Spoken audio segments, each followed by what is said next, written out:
Few singers are better than Linda Ronstadt. Known as the First Lady of Rock, she sold more than 100 million albums. Her powerful and sultry voice mesmerizing fans worldwide. In her 5 decades of making music, she's conquered nearly every style, from pop, country, and Broadway to foreign language. Her first Spanish-speaking album, one of the best-selling of its kind ever. The hardest thing to write about. Now at age 76, Ronstadt is celebrating her Mexican heritage in a new memoir called Feels Like Home, a song for the Sonoran borderlands. A reference to the region along Arizona's southern border where she grew up, her grandparents Mexican immigrants. Her home filled with the traditions, cuisine, and music of Mexico. I loved singing with my family. We didn't have to talk politics that way. So we wouldn't talk, we'd sing. In her new book, Linda also includes recipes of her favorite Mexican foods from childhood. I got a taste at her home. This is a cowboy lunch. This is a cowboy lunch. But today, even holding a spoon can be a challenge. Linda has a neurological condition called progressive supranuclear palsy, similar to Parkinson's disease. It impacts her movements, cognition, and her ability to sing. You said you miss singing every day? I can sing in my brain. You sing in your brain. It's not quite the same. What is that like when you sing in your brain? What do you just hear the melody? Sometimes I choose the song, and sometimes my brain chooses the song. And my brain chooses the worst music, blares away in my head, like really bad Christmas carols.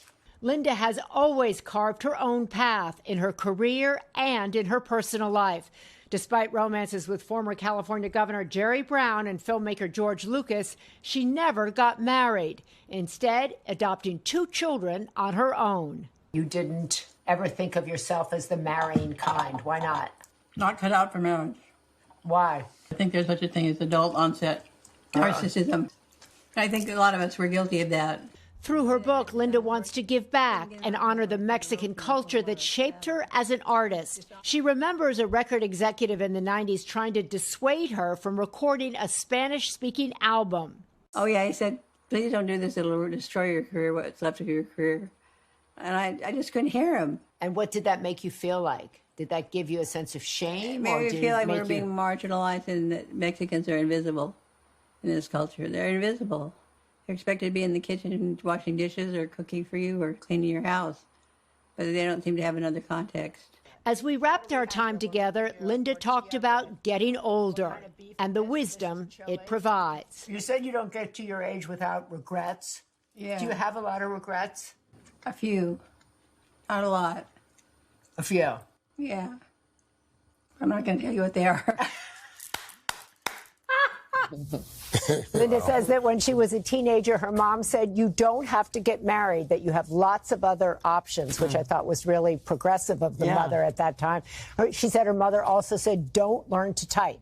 Because if you learn to type, you'll be stuck typing for the rest of your life. So, what did you come away with? That was so beautiful. Well, she's so wise and she's so thoughtful. She said, you know, I'm thinking about my regrets. I'm thinking about end-of-life issues. I'm thinking about, you know, what does it all mean? And I want to continue to use my voice, and now I'm using it through this book and in other ways. But I thought about radical surrendering, you know, having the gift that you've been given taken away from you, and not being able to do anything but accept that or surrender to that is such a spiritual act. And with humor still, too. She still had that signature. I think people forget how much of a powerhouse she was in music. She was the first female artist to ever have 4 consecutive albums go to a platinum status. And how hard that was. It's impossible.